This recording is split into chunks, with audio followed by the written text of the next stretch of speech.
Добрый день, уважаемые зрители канала журнала «Илин». Я приветствую нашего гостя Евгения Каминского, известного поэта и прозаика из города Санкт-Петербург. Евгений, добрый день. Приветствую, Олег. Хотя, получается, у нас вечер, у вас день, да, у нас разница в 6 часов. Вот я вспоминаю, как в 2016 году, благодаря вам, выпустили 4-й номер журнала «Аврора», целиком посвященный якутской литературе. Потом в тот же год, в ноябре, вы принимали участие на открытии такой мемориального портрета нашего известного классика, драматурга, общественного деятеля Василия Васильевича Никифорова Кулюмнира в арт-кафе или в арт-клубе «Бродячая собака». Так что, мне кажется, вот вы, Евгений, знакомы с Якутией не понаслышке. Вы до этого еще и переводили наших писателей. И вот я хочу процитировать, да. Тогда в одном из якутских газет было опубликовано, значит, сообщение о том, что, значит, вот прошла презентация журнала «Аврора», и там было так написано: проект осуществлен благодаря влюбленному в якутскую литературу переводчику и поэту Евгению Каминскому. Вот, Евгений, что для вас Якутия? Какие образы Якутии возникают? Ну, в Якутию я попал давно, еще в прошлом веке. Это был 78-й год. Вот. По долгу, так сказать, службы, поскольку я геофизик, получил образование геофизика, закончил Ленинградский университет, и всегда с юности мечтал работать за полярным кругом. Чукурдахом. Вот. Мне кажется, это как раз Северная Якутия. Вот. Ну и в принципе северная природа, тундра — это главный, так сказать, объект, вот, куда меня вся тянуло в юности с исследованиями. Вот. И потом вот так неисповедимыми путями судьба уже через десятки опять в Якутию, но уже не в физика, а в качестве переводчика. Случилось это после того, как вел роман Егора Немохова «Алампа», вот, о классике якутской литературе, о Неподисе Сафронове. И вот этот герой, Неподис Сафронов, очень запал мне в душу.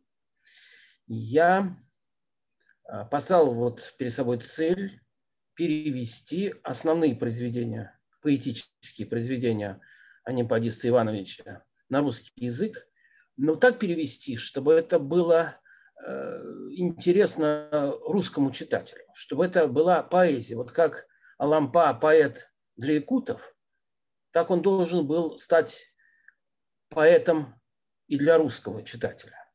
То есть нужно было перевести эту поэзию языком русской поэзии, но при этом сохранить национальный колорит, при этом сохранить все частности, все вот моменты, важные для культуры, вообще культуры в широком смысле Якутии, якута вообще, перевести их все-таки поэтически на русский язык, чтобы это стало удивительно, так сказать, и для русского читателя. Сделать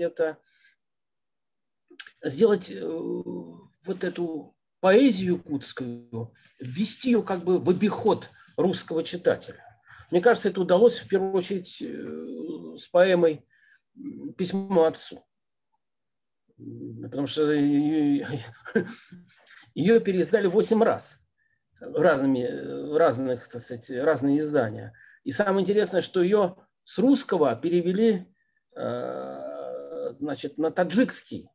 Вот с моего строчника, то есть моего перевода перевели опять на тюркский язык.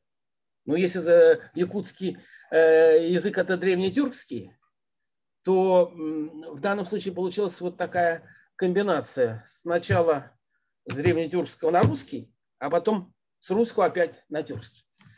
Вот у меня лежит этот журнал с этим переводом. Очень любопытно. Очень интересно. И, конечно, вот сама судьба Нимпадиса Сафронова была для меня близка и понятна, потому что все большие русские поэты, к которым только сейчас возвращается интерес, которые не служили никогда власти, вот, и которые, ну, грубо говоря, были давимы этой властью. Вот Нимпадис Сафронов повторил судьбу этих больших русских поэтов. Ну, я имею в виду, например, Андрея Платонова, мой любимый писатель. Ну, любой писатель – это и поэт тоже, как и поэт-писатель. То есть я говорю в широком смысле, в поэтическом, так сказать, в художественном смысле. Вот Андрей Платонов прожил, конечно, жизнь тяжелейшую. Такую же, кстати, умер так же, как и Нимпадис Сафронов от туберкулеза. Одинаково. Примерно в одном и том же возрасте. Отверженными. Оба они были отвержены. Для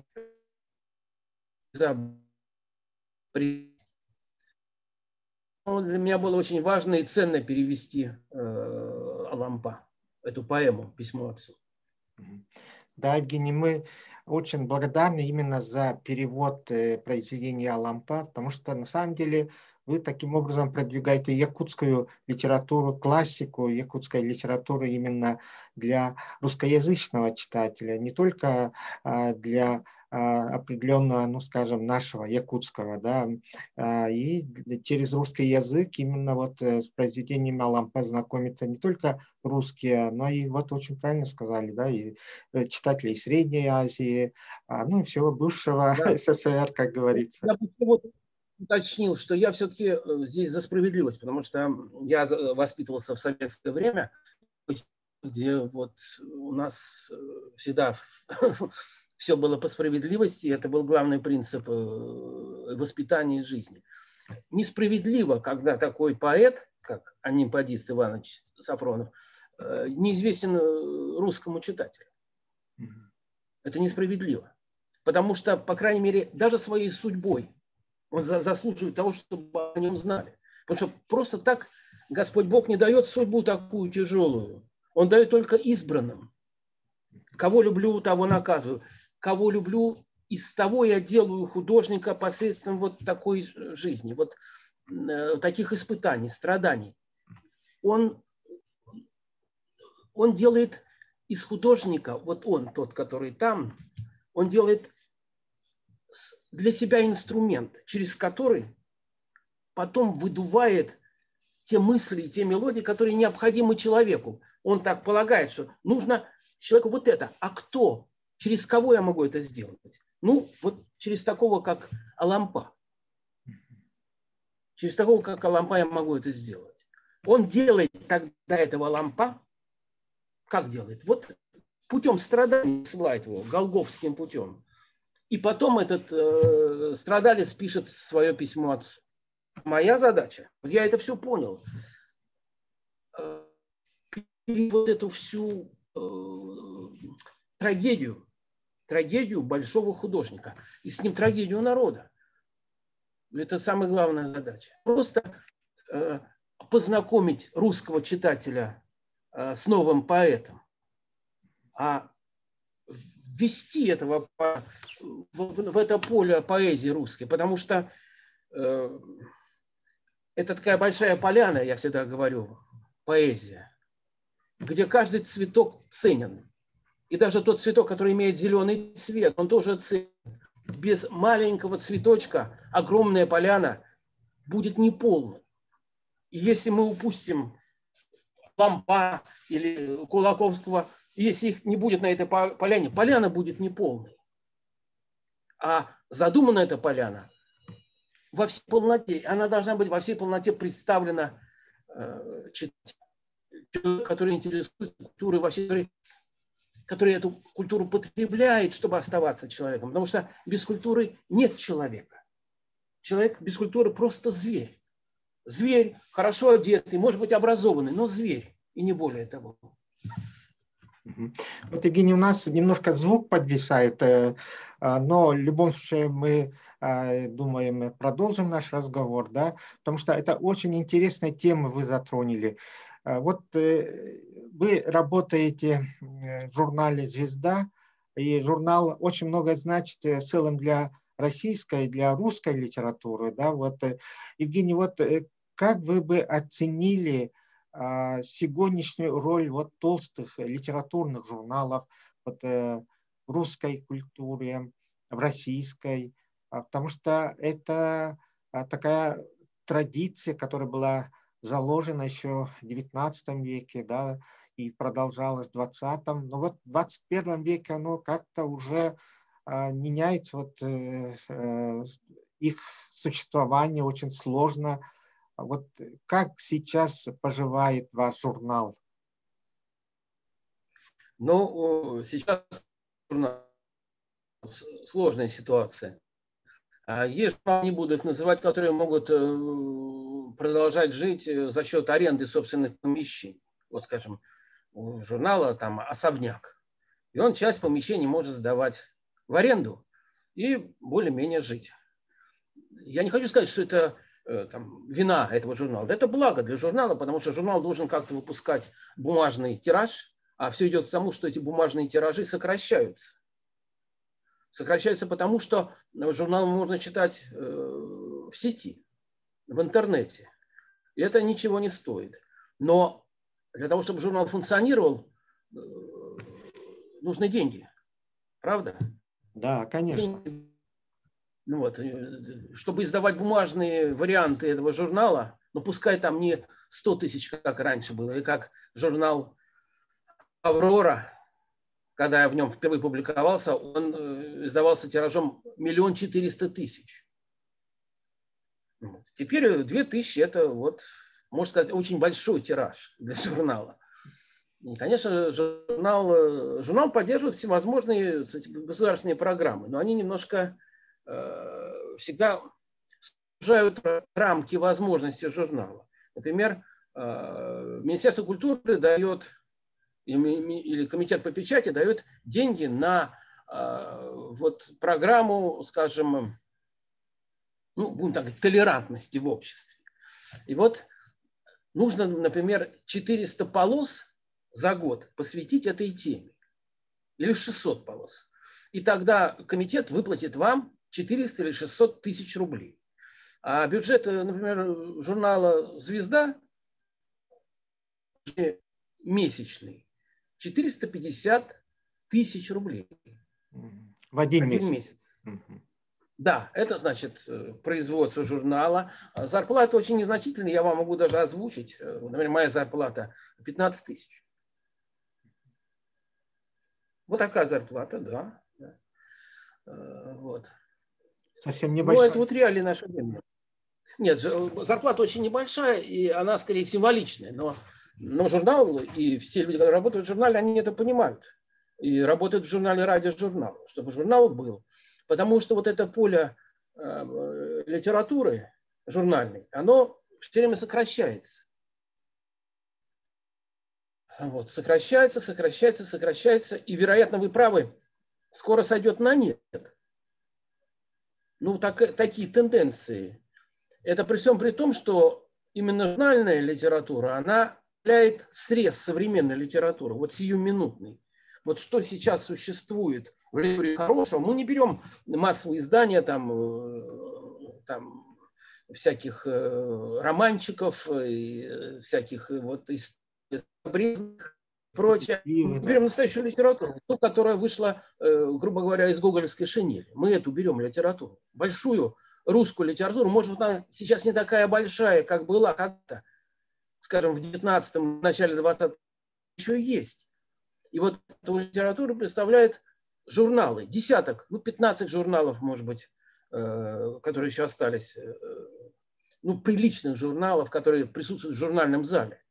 Есть такой сайт «Журнальный зал», где вот эти приличные журналы, значит, все присутствуют. То есть журналы Это очень держат важно. такую планку, да, для современной литературы. Во-первых, я бы сказал планку с одной стороны, а с другой стороны они показывают срез. Вот реально, что существует сейчас. Вот реально. Вот есть там большая литература, есть современная, потому что многие журналы уже начинают вот, говорить, ну что же делать? Ну вот время изменилось, вот будем вот это печатать сейчас. Я говорю, ну там же нет смыслов, там же все плоско. Ну это вот так молодежь теперь пишет, вот такие дневниковые записи, вот такие как бы целые романы, значит, выдержанные в стиле переписки, вот, телефонной переписки. Ну, это, конечно, вот что-то такое новое. Мне кажется, это недостойно, скажем, литературы большой, но от этого никуда не деться. Это постепенно вползает уже и в журнальный зал. И туда входит это. Вот. И вот Мединский, министр, говорил, не нужна нам журнальная литература, она вся будет сетевая, вся будет электронная, вот, и не нужно этих журналов, поэтому нечего там давать эти 50 миллионов библиотекам. Зачем давались эти деньги? То есть был такой грант, ну, дать библиотекам, раздать эти деньги, чтобы они покупали журналы, сами, которые их выписывали, которые вот им нравятся. И это было объективно, действительно. Вот любая сельская библиотека или городская говорит, нет, а вот мы вот так. Вот для нас там Новый мир, там Октябрь, там Звезда, там, и, значит, Нева. Вот мы хотим это. Кто-то говорит, нет, а мы хотим Новую юность, Волгу, там еще. Пожалуйста, это демократично, это было правильно. А Мединский сказал, нет, ничего не надо. И вернул деньги в бюджет. Да, и журналы... А это была подписка. Знаете, сейчас основная подписка – это не индивидуальные подписчики, это библиотеки. Да, конечно, библиотеки поддерживают таким образом, да. Да, и таким образом было, понимаете, они поддерживали журналы. Журналы поддерживали. Все было нормально. То есть, в принципе, можно было как спасти все это? Не 50 миллионов давать, а 100. Да. 100 миллионов. И тогда, понимаете, эти деньги не украсть. Ну, не украсть. Вот, представляете, в каждой библиотеке вот эти журналы. Вот каждый месяц приходит вот 10 журналов каких-то основных в эту. Приходят читатели, вот эти тихие девочки и мальчики, которые, ну вот, устали от этого или не хотят этого принимать новой культуры, и читают эти журналы. Ну, что в этом плохого? А для страны, огромной страны, это ничто. Понимаете, там, где столько нефти, долларов, ну, ничто эти 100 миллионов.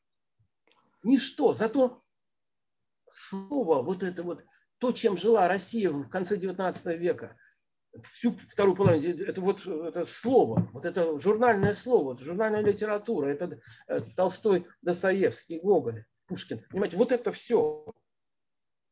От этого нельзя отказываться, потому что без этого нация деградирует, она расчеловечивается. Это поддержка языка, да, тем более поддержка такого, языка, да, русского языка, традиции. как традиции. Главное, традиции. Ну, нельзя от традиции отказываться. Ну, нельзя. Ну, это смерть. Ну вот, а Евгений, как бы вы оценили современную литературу, вот, русскую литературу, насколько она соответствует, так сказать, духу времени, продолжается ли традиция вот, великой русской литературы? Как вы считаете? Ну, тут вопрос тоже сложный, потому что я не знаю, я, конечно, не сторонник теории заговора, но все время мне кажется, что такое вот присутствует и в литературе в теперешней. Хотя это что? Это, я говорю, что литераторы, современные, серьезные литераторы, это маргиналы. Потому что, как говорят, вот, если в конце 19 века литератор был звезда, да, был звездой для общества, то теперь звезда для общества – это раскрашенный мужик, похожий на бабу, который орет что-то в микрофон с наколками. Вот что такое звезда. Да? Вот. Но и в литературе тоже, как ни странно, поддерживается вот это вот, вот это вот новое. Как поддерживается? А очень просто. смотрите, все делают деньги у нас. Ну, вот теперь, когда мы отказались от идеологии, от принципов, от преемственности, от традиций, все стали делать деньги. Элиты называются богатые люди, никто не спрашивает, как они их заработали, эти самые деньги. Им смотрят в рот, спрашивают, что они думают по тому или иному поводу, то есть, и ждут от них ответа, чтобы взять его на вооружение. Как в литературе дела обстоят? Вот устанавливается какая-то новая премия. Создается жюри. И это жюри потом выбирает, ну, скажем, вот большая книга или там какая-нибудь Букер вот раньше было, да? Это вот жюри выбирает победителя. Подчас там в этих жюри сидят очень странные люди. Ну, не то что одиозные вот с точки зрения литературы, но очень странные, не имеющие отношения вообще-то к литературе, но они должны оценивать. Это вот такой инструмент, те премии, да, это такой инструмент для того, чтобы переориентировать нашу литературу. Выбирают какую-то юную девочку, делают ее лауреатом. Или юношу длинноволосого, который пишет нецензурные такие, ну вот, используя лексику и ниже пояса все время пишет. Делает его букеровским лауреатом. Сейчас опять появился человек, стать автором, исполнителем, но понял, что нет, это не приносит ему известности, и опять вернулся в литературу. Вот. Это вот такие мягкие такие инструменты воздействия на литературу современную. И в то же время существуют вполне качественные тексты, художественные, которые вот без внимания. Удивительно. Вот это ты читаешь и говоришь, это вот этот человек, который вот так пишет, который, на мой взгляд, скажем, писать не умеет. Ну, пишет плоско. Ну, нет, глубины нет. Он лауреат, а вот этого даже на порог не пускают. Хотя он большой русский писатель, на мой взгляд. Вот, к сожалению, такое, на мой взгляд, я, может быть, ошибаюсь, но это я вижу уже на протяжении последних 10 лет, эту тенденцию. Ну да, тут могут быть... Что стало с Нобелевской премией? Вы посмотрите, какие... Это, знаете, хоть всех святых выноси. И они вот читают, вот, Елена какая-нибудь, это Алексеевич, кстати, писатель тоже, или Боб Дилан. Ну, Боб Дилан, да, это вообще... Литературу. Я же тексты прикольные писал для своих, так сказать. Нет, а и нечего, говорит, больше, не из чего выбирать. Это, конечно, лукавство. Литература есть. Но эта литература существующая, она не нужна тем, которые устанавливают правила игры. Им нужно что-то другое. Ну да, это вопрос, в общем-то, да. Разные мнения могут быть, конечно же, да.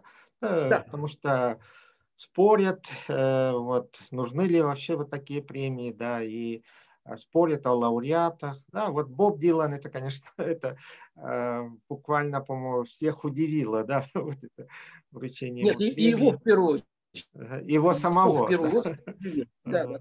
Вот. Но, с другой стороны, вот каждый литературный журнал имеет свои премии. Вот в вашем журнале «Звезда» тоже есть премия, да, которую вы вручаете ежегодно. По-моему, так, да, он и сейчас есть. Да. И это, мне кажется, тоже очень важно, чтобы журнал таким образом держал вот свою, как говорится, планку, да, свое качество. Да. И в этом смысле, вот, мне кажется, вот русской литературе везет, потому что есть журналы, они еще, хотя мы об этом вот уже говорили, да, что ситуация не очень-то уж хорошая, и не знаем дальше, как все это будет развиваться, но они пока есть, и они держат, да, свою позицию, и это очень, мне кажется, очень важно. И будем надеяться, что когда-нибудь, так сказать, уже государство по-другому посмотрит на эти журналы и найдет возможность поддержать. Евгений, я хотел спросить вот о чем. Вы кандидат технических наук. После окончания университета у вас была тоже очень интересная, мне кажется, работа. Вы бывали во многих странах, морях, океанах, как говорится. И вот что было, ну, как бы вашим научным интересом, и в каких странах побывали? Мне кажется, вот эту часть вашей биографии тоже будет интересно узнать нашим якутянам. Пожалуйста. Сначала по странам. Ну, страны Восточной Азии, Европы, Америка, Бразилия, Мексика, ну и, конечно же, Африка. Самая Африка и Цейлон. Вот, пожалуй, Цейлон – это самое любимое место. Вот. Собственно, сфера научных интересов – это ядерно-физический анализ вещества, поднимаемого со дна океана. На дне океана рассыпаны несметные сокровища, которые называются железомарганцевые конкреции. Это такой концентрат руды, это руда, по сути дела. Руда железа, марганца, цветных металлов, кобальта там и всего. Я не буду говорить, как они там образовываются, хотя это довольно простой процесс. Ну, как, вы знаете, как соль выпадает из соленого раствора. Вот так конкреции, грубо говоря, выпадают на определенном геохимическом уровне из пресыщенной, так сказать, металлами морской воды вот, в виде этих конкреций. Эти конкреции можно добывать, и вот вам, пожалуйста, значит, материал, или, скажем, недра, вот то, что мы вот, значит, добываем на суше, а то же самое можно добывать с морского дна. Ну, а моя задача была вот оценить там содержание отдельных элементов, сколько там всего, и с помощью аппаратуры рентгенофлуоресцентной я сам разрабатывал эти методики, сам их испытывал, потом аттестовывал, писал статьи. Вот, и в конце концов вот, защитил диссертацию именно вот по этому анализу конкреций железомарганцевых. Ну, в общем, потом руководил 15 лет лабораторией. Лаборатория была очень приличная. У меня было 3 кандидата наук, 1 доктор. То есть это была вполне серьезная такая лаборатория. Вот. Ну, а потом пришли новые времена, когда в науку пришли отставные военные, и все они захотели начальствовать, поскольку они были все полковниками, капитанами первого ранга. И вот, и все они, вот в конце концов, разрушили эту науку, разрушили мой институт. Придя в институт, там, где я работал, они сначала уволили всех ученых. Ну, не знаю, какая у них была задача, может быть, была задача просто какая-то особая им была поставлена задача, но в конце концов в течение 3-4 лет институт перестал существовать. Я целиком переключился. Ага. Вы участвовали в таких океанологических экспедициях, да? Вот, в основном, да. Вот, по полгода вот эти были экспедиции, и много из того, что я написал, посвящено именно этим вот самым моим экспедициям. Вот в следующем году выйдет небольшая повесть в Урале, затем в «Дружбе народов» я выпускаю также повесть о своих работах, которые были на Чукотке. Я работал еще и на знаменитом майском месторождении, которое пустили в эксплуатацию где-то лет 10 назад, золоторудное. Я занимался и поисками, разведкой золота. Но это было давно, в прошлом веке. Да, это было давно, но вот и тогда же вы и побывали у нас в Якутии, в Чакурдахе, да? Тогда же. Да. в рамках вот этих ваших научных изысканий, экспедиций. А вот вы пришли в литературу в конце 80-х, 90-е годы. Вот Ну, нет, в начале 80-х скорее. в начале 90-х. Ага. В начале 80-х. В 80-х. А тут у нас иногда звук как бы подвисает. Ага.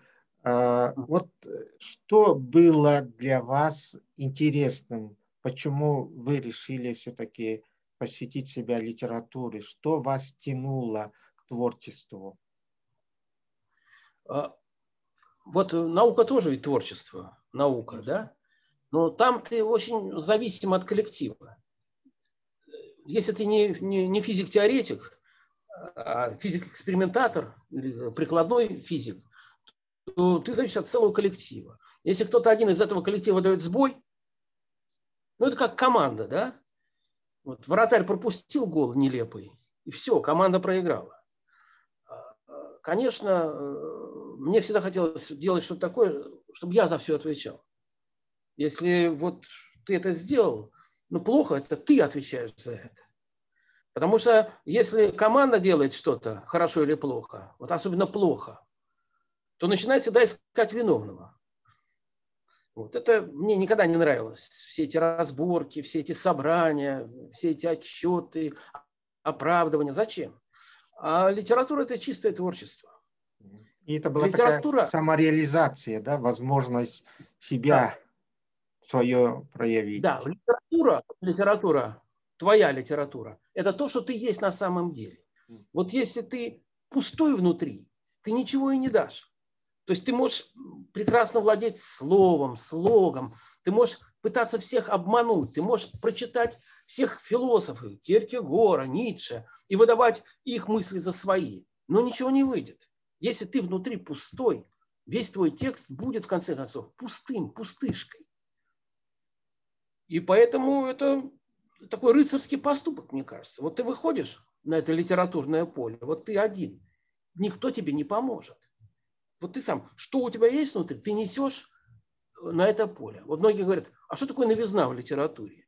А новизна в литературе – это всегда литератор, сам автор. Вот он и есть новизна. Любой автор, старый, молодой, он есть новизна, потому что он несет что-то новое, свое. Как говорил Пастернак, быть собой, собой и только до конца. Вот литератор, оставаясь самим собой, всегда он несет вот это себя. И это есть та новизна, тот пазл, который опять-таки необходим для этого поля, чтобы картина литературная завершилась.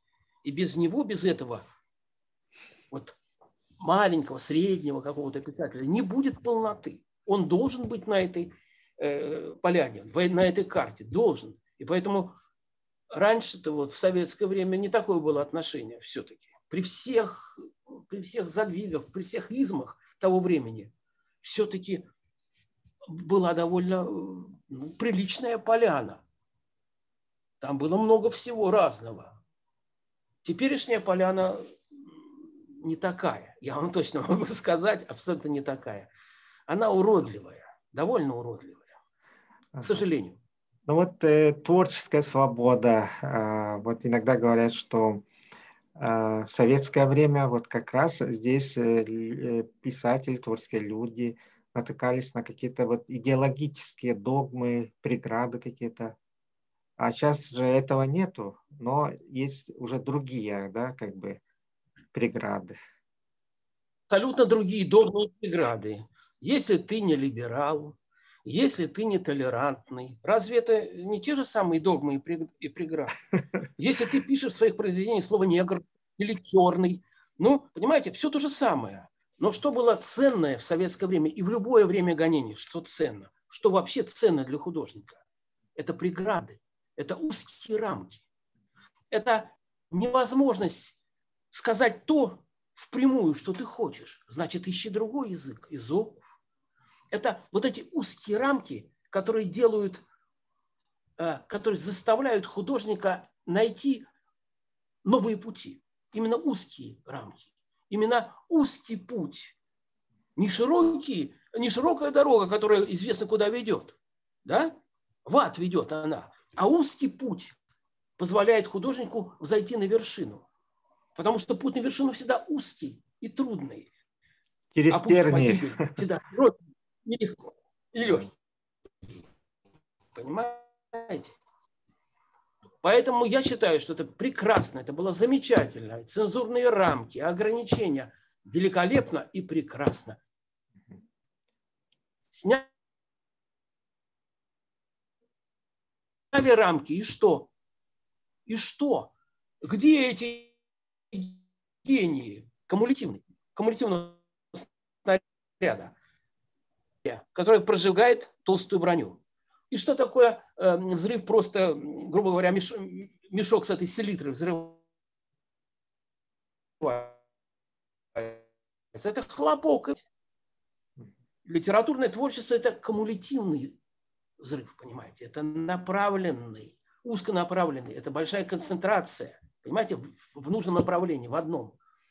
И рамки отлично. Как говорил Мао Цзэдун, чем хуже, тем лучше. Не он, конечно, первый это сказал. Но чем хуже, тем лучше. Для художника только так. А если художника обласкивать, давать ему дачи, он, извините, разлагается. Разлагается. Разве стал бы Алампа, вот если бы его, так сказать, грубо говоря, не репрессировали, не посадили? Разве написал бы он письмо отцу? Ведь он написал его как раз в ссылке. То есть это Письмо преодоление, да, каких-то... Да. Да. Конечно. Понимаете, только так, на сопротивлении. Действие равно противодействию, понимаете, только так. Ну, представьте себе, художник приходит, и все ему дают. А зачем ему тогда творить? Зачем? Жизнь так прекрасна. Понимаете, это разлагает его, если хотите. Разлагает. Поэтому все вот эти вот ограничения, на мой взгляд, это мой взгляд, они необходимы художнику. Необходимо. Жить хорошо художник не имеет права. Нет у него такого права.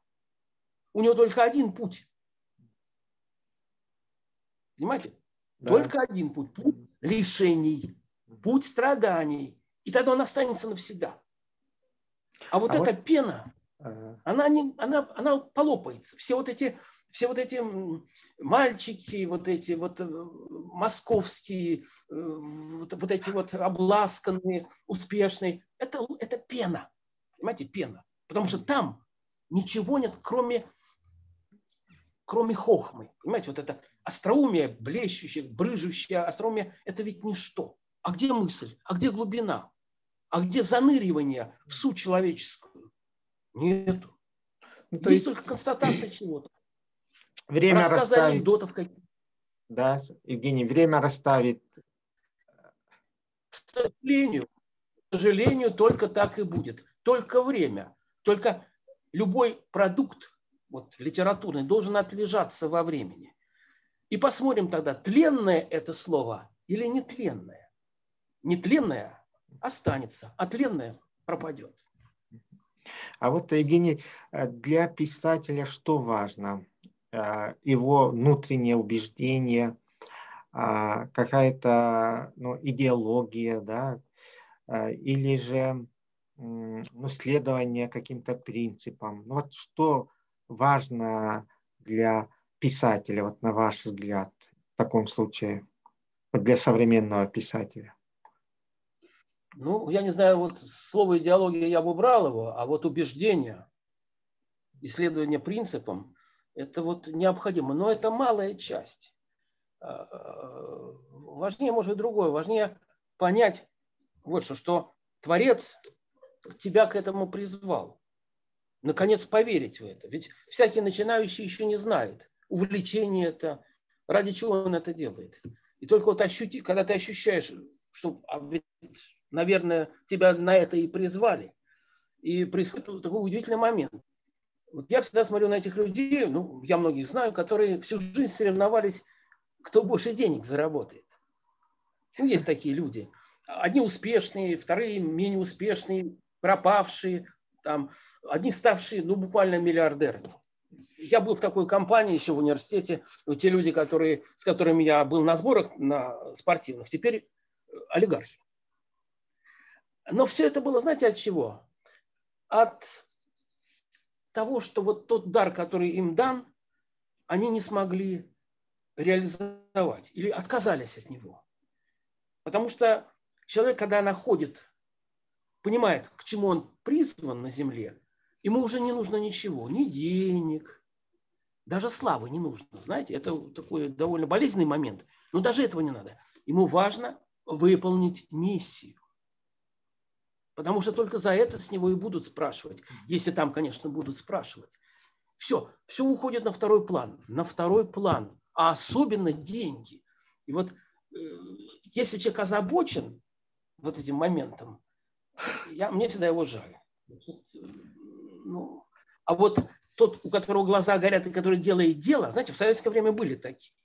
Были такие руководители, которым важно было сделать дело. Вот, Евгений, вот миссия, ваша миссия как писателя, вы же, такая широкая, темы ваши широкого диапазона же, да, и вот у вас роман исторический «Князь Долгоруков», да. Мне кажется, вот очень интересно, вот почему князь Долгоруков, чем он вас привлек, и вы обратились к этой теме, к этой фигуре, этой личности. Ну, это давнишнее дело, я уже давно написал этот роман.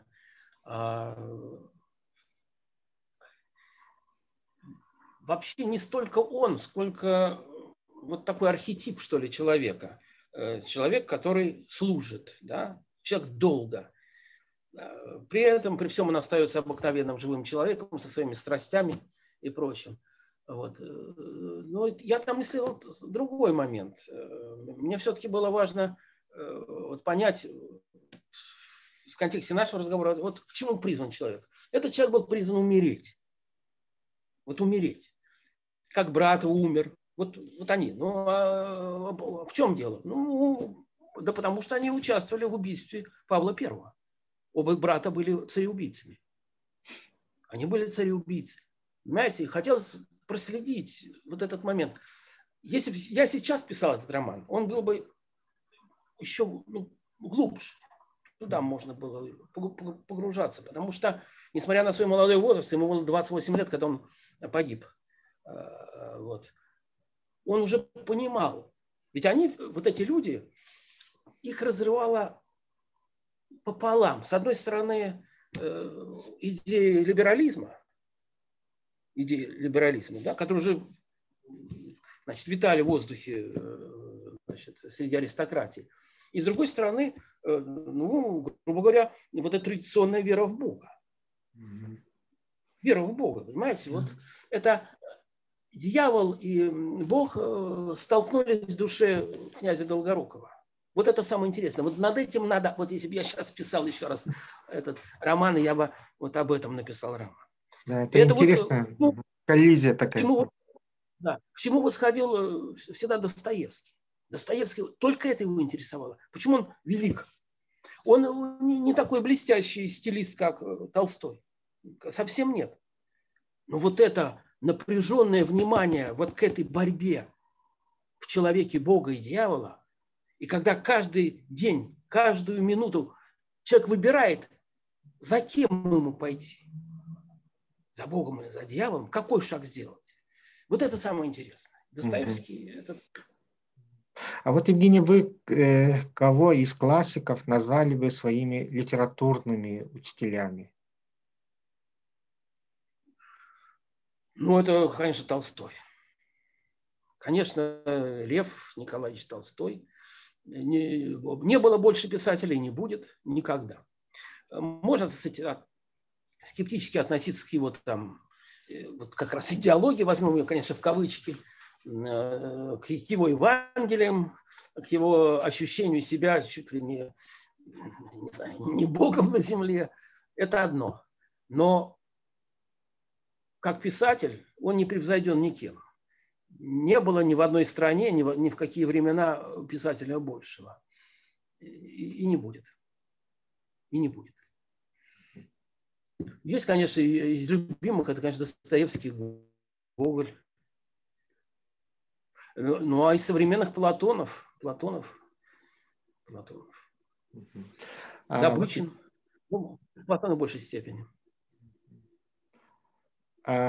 Вот, Евгений, если можно вот подвести какие-то итоги литературного года 2020, да, вот мы записываем с вами интервью, беседу в декабре, это конец года, и год был очень сложный из-за ковида, да, поэтому ведь Санкт-Петербург это такой культурная столица считается. Считается и есть культурная столица. То есть итоги Санкт-Петербургского литературного года, можно даже так сказать. Вот я тогда скажу главный итог. Действительно, это событие произошло в этом году.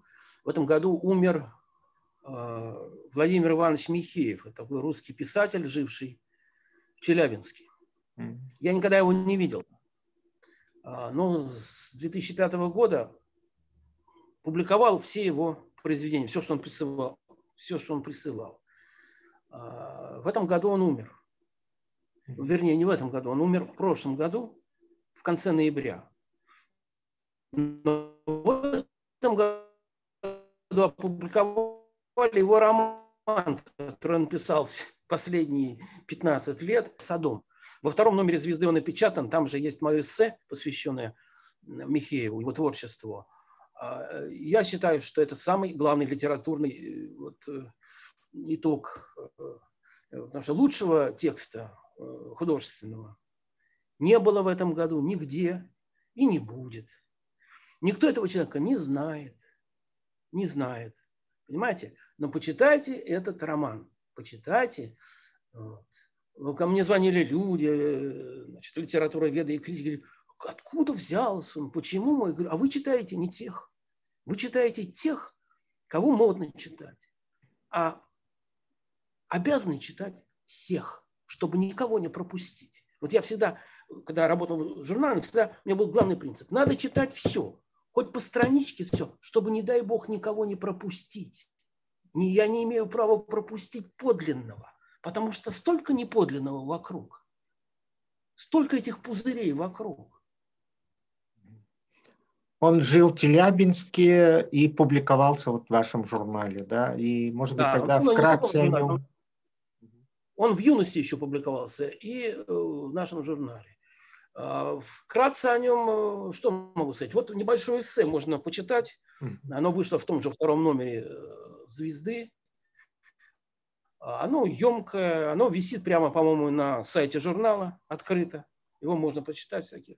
Я больше хочу. Вот русский писатель, которого мне посчастливилось найти. Ну, посчастливилось вот так. И удивительно, что публиковался он еще в юности и в журнале «Москва». И никто, словно это какой-то заговор молчания. Неужели никто не видел, что это лучший вообще новеллист, лучший рассказчик? Были всевозможные премии, там Юрия Казакова. Я в жюри видел всегда людей, которые писать не умеют. Людей, которым я лично говорил, что вы не умеете писать. Почему вы в жюри? Ну, вот потому что фигура, личность. Ну, хорошо. И Михеева проглядели Михеева. И если бы не «Звезда», не было бы его. А сейчас, значит, солидный журнал, который занимается критикой литературы, заказал о нем большое исследование. Только после смерти. Вот у нас так всегда. Дайте ему умереть, а потом уж мы о нем поговорим. Он автор, у него много произведений. Ну, у него там есть романы, конечно, повести, но не опубликованы. Не так много. Нет, не опубликован, нет, у него все опубликовано. Потому что все, что он написал, мы опубликовали. И даже последний роман, неоконченный, мы опубликовали. Он не окончен, но он все равно лучше прозы. Для меня это лучшая проза в этом году. Вот. Понимаете, если бы его поддержали, если бы была честная игра, если бы критики писали о нем, потому что он заслуживает этого, а не о всяком, не буду говорить, то он бы жил и жил, он бы писал, работал. Это с одной стороны, это такая людская правда. А с другой стороны, все та же правда Божья. Раз ты такой, раз я тебя избрал, изволь жить под сукном, задвинутым за шкаф.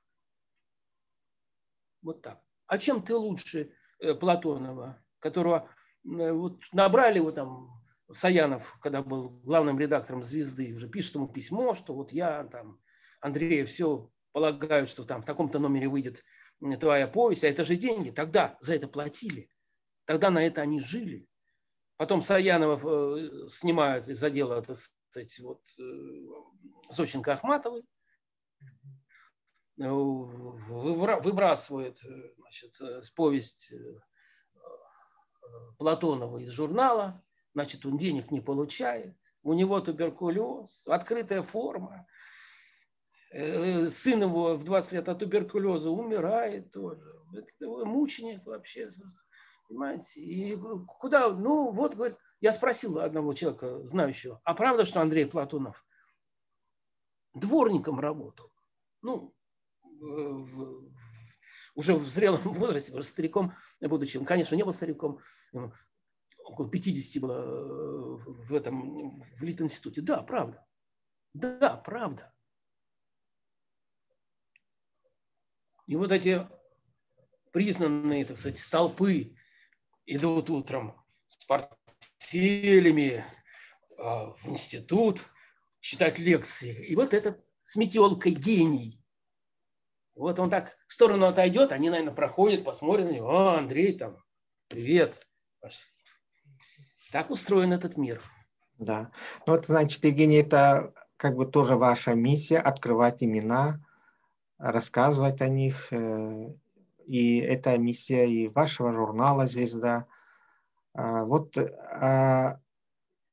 ну, как бы культурная жизнь Санкт-Петербурга, как этот 20-й год переживает город? Ну, тут у нас никаких мероприятий.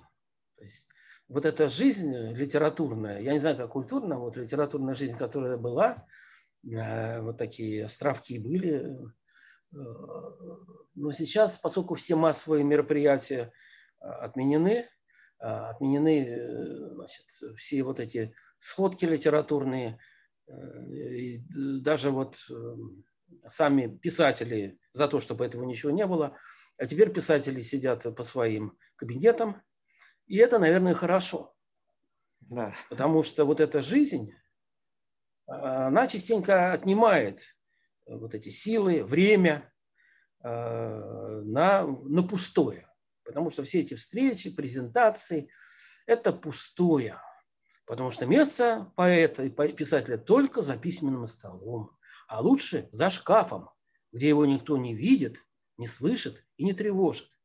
Потому что он должен вызревать, как плод в утробе, за шкафом. Всю жизнь вызревать, чтобы в конце концов родиться, как родился Михеев этим своим романом «Покидая Содом». Жизнь и судьба – это не сладкая писательская доля, не сладкая. Если, конечно, ты подлинный. Если ты просто играешь или выполняешь какую-то там функцию. Ну, такой ремесленник. Ну, да. это другое. Ну, не то, что ремесленник, это вот такая игра. Такая игра. А это что такое? Говорит, а это литература. Я говорю, да нет, это не Толстой литература. Забудьте о Толстом. Я говорю, забудьте. Все это было в позапрошлом веке. Забудьте. А теперь вот так. Очень интересно вот ваше мнение услышать. Евгений, вот над чем вы сейчас сами работаете? Какое произведение мы ждем в будущем, в 2021 году от вас? Ну, во-первых, в этом году я опубликовал роман «Андеграунд». Да. В 7-м номере «Звезды». Я это прочитал. В прошлом году был роман, позапрошлым, не помнишь, «Свобода». Это как раз о чукотских, якутских делах. Вот. В 2 номерах. В 2019 году, да, была «Свобода». Вот. А сейчас вот исключительно вот занимаюсь прозой, Уже 3 произведения у меня приняты разными 3 журналами. Они будут в следующем году. Еще я 2 заканчиваю. И все это посвящено как раз, наверное, время уже подошло мое. И поэтому я пишу о том, что было со мной. То есть вот об этих как раз морских всех путешествиях, где беру какой-то один аспект вообще человеческой вот природы. И вот на фоне вот длительной экспедиции морской, когда нет заходов, когда люди постепенно сходят с ума, вот что происходит с человеком, что, вот как эта сталь души закаляется. Вот об этом пишу. И надо признать, да? Что это самое главное теперь вот стало в моей жизни. Я думаю, зря. То есть время, когда я читал чужую литературу, наверное, ушло. Нужно теперь написать то, что я должен написать. Ну и, конечно, перевести. Вот в последнее время вот из Якутии перестали идти заказанные переводы. Вот. Я собирался переводить уже большой роман, я не буду говорить какой. Шли там переговоры длительные, уже часть глав перевел даже, но вот эта пандемия, она проект этот подкосила, и уже год нет связи у меня с редактором романа, с автором, потому что и у вас, наверное, так же, как и у нас. Конечно, все сложно. Та же самая ситуация. Да. Ага. Ну вот на этой ноте, наверное, мы завершим наш разговор. Евгений, спасибо большое, мне было очень интересно, и мне кажется, полезно будет послушать ваше мнение нашим слушателям. Спасибо. Спасибо. До свидания. Привет Якутску. Обязательно. До свидания. До свидания.